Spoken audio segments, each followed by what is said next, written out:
I guess first things first, let's talk about this difference that I think we kind of were circling around between a narrative film, a typical narrative, stylized film, and a documentary. And what's the difference? And how is it that Chloé Zhao sort of bridges that gap a little bit? Raymond, you got any thoughts on this?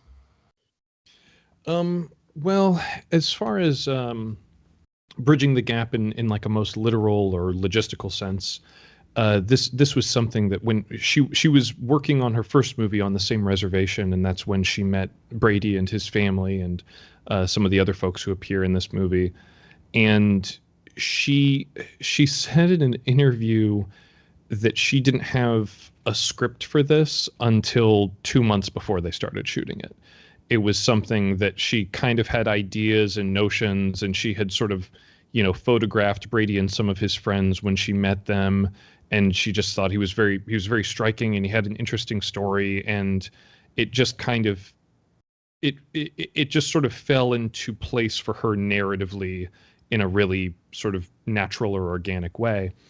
And I think that's kind of what I mean when I talk about this as sort of a transcendent film, is that it really is proof positive that when you are angling towards, well, for some folks, maybe not for Ryan as much, but when you are making a movie, regardless of whether it is very heavily scripted or whether it's more stripped down, verite style, anything in between, big budget, low budget, I do feel like the most important thing in a lot of circumstances, and I would say across a lot of artistic disciplines, is to just try and home in on some sense of humanity and truth. And I think that for example, if we're watching a movie that's really high fantasy or science fiction, all the bells and whistles may be fun and interesting and exciting, but what we really care about at the end of the day, a lot of the time, maybe I can only speak for myself here, but what we really care about is character and human emotion and investment. And like, that's the thing that keeps you invested in a story. It's not just all the bells and whistles, although those can be fun too.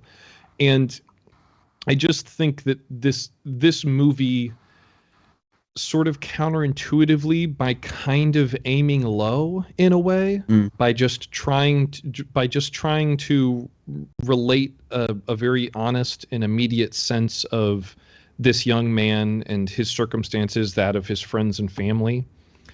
It just kind of, like I said, it's just weirdly transcendent. I think that it is kind of like a magic trick in a way to be able to just not only trust these actors who have never really appeared on camera before, and also for them to give Chloé Zhao the amount of trust that they did, and just to be able to kind of go into this with the best intentions and engage all of their stories on an individual level. And it never feels, at least not to me, it never feels crass or exploitative.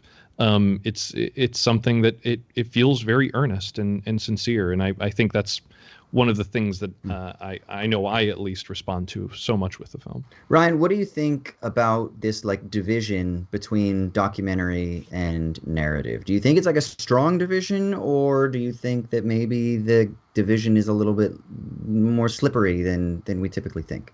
I think documentary is the final frontier of cinema, Austin. Okay. What I mean by that is I think that there's a part of human beings now in 2022 that are just kind of like, all right, I've kind of seen stories and tropes and cliches in cinema, so much that you're like things like that, that's why Jackass is the biggest movie in the world right now. It's like, what is the story of Jackass? Is that even a documentary? I don't know, but it's taken people like real life. There's a kind of, I don't know, edginess, and it's new and unplanned and whatever, improvised, whatever you want to say, and it feels fun, and people like that kind of stuff.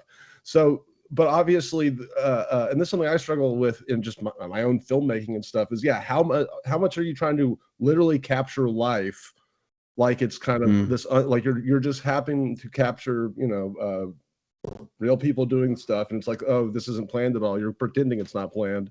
And then how much are you trying to use all of the tools of cinema, the editing and whatever, and music cues and whatnot, to heighten the story and stuff that I think a lot of post-modern Westerns do. I'm thinking like Django Unchained or something like that, right? Yeah.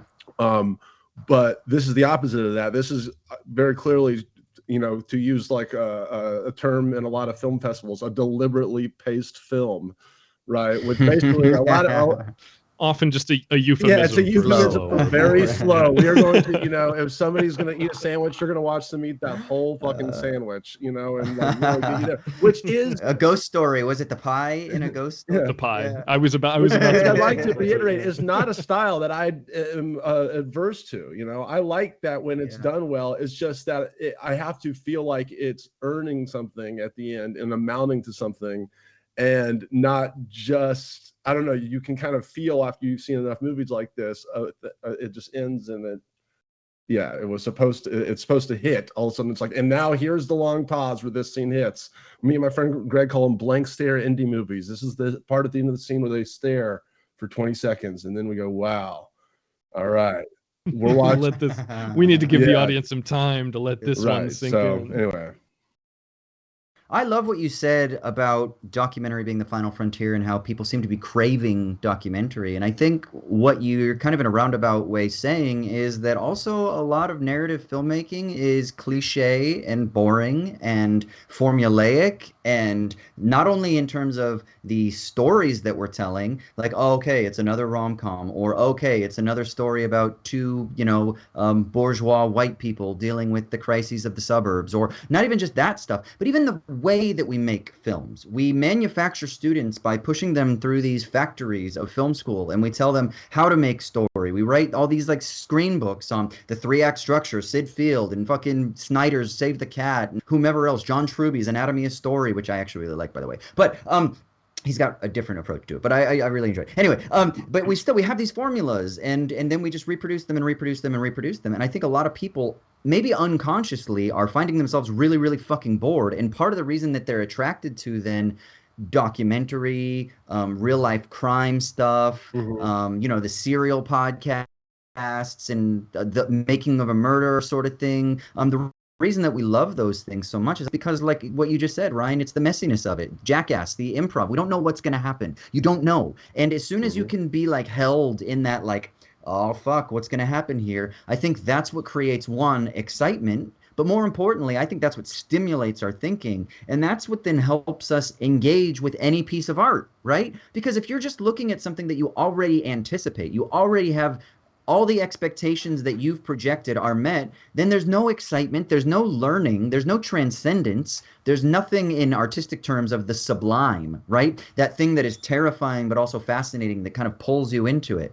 Now, with that said, I think this film does have those characteristics just by virtue of it being a story about the West and about cowboys and about rodeos and about human and beast coming together, right? That sort of like makes all those binaries not exist anymore. There's like this swapping of the human versus the animal where they kind of become unified, right? Like there's these beautiful scenes when he's training this horse and there's a respect and an admiration and a recognition of the power of each other. It isn't just humanity's domination of nature, which is very typical, I think, in a lot of cowboy things. Humanity's domination of the frontier, right? The enclosure of land, the enclosure of cattle in the pursuit of profits, whatever. This is a little bit different, and it takes all those binaries, of cowboy versus, Indian, and what you have is the story of the American Indian, particularly the Lakota people,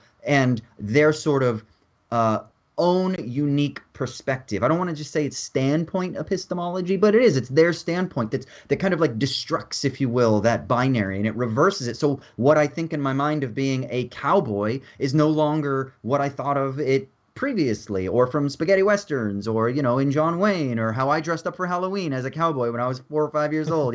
So I think those are the things that make me like explode out of all the formulas, and that's where the excitement comes. I could see you, really chewing into all the iconography of this movie. I guess my main thing, and that's the thing, it has all the elements, ingredients of a thing that I would like. Like I said, the non-actors and literally what it's saying and what it's about.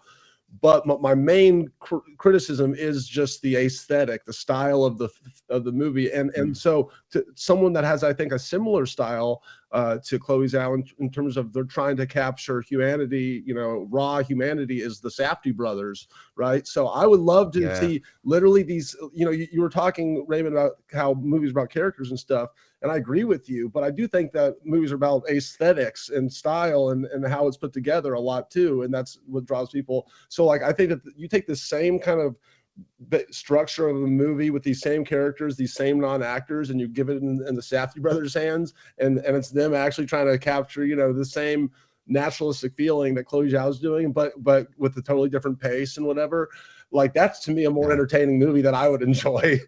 Maybe this is different strokes for different folks, like you're saying, but I think that if you're trying to make a movie that is putting us into this world of these wannabe rodeo guys, like I don't think we needed as much coverage as Chloé Zhao gave us of these long hangout sessions. I don't know. That's just me though. So there's so much to respond to with both you and Austin on this one. First, I'll go backwards. Yeah, point First, by point. Point one. It's point number one. So the Safdie brothers actually kind of leads into something that I was thinking of with when Austin was speaking, because there is an interview with Chloé Zhao where she talks about she knows the Safdie brothers from the festival circuit, and she talks about how much she loves Uncut Gems, and she really enjoyed Good Time. I love both of those movies as well. How have we not done Good Time? Add that to the list. I love the Safdie brothers, and she was saying that as much as she admires those films, that even if she were so inclined, even if, kind of to your point, Ryan, even if she had a Safdie brothers script, she couldn't do what they do. Not necessarily for lack of trying, but that she feels she just has like just a different internal clock than those guys do in a way. Hey guys, if you want to hear the rest of the conversation, make sure to find us on your podcast application of choice. And if you want to support Show Me the Meaning or Culture Binge, subscribe and then rate and review on Apple Podcasts. Thanks as always for watching. I'll catch you later.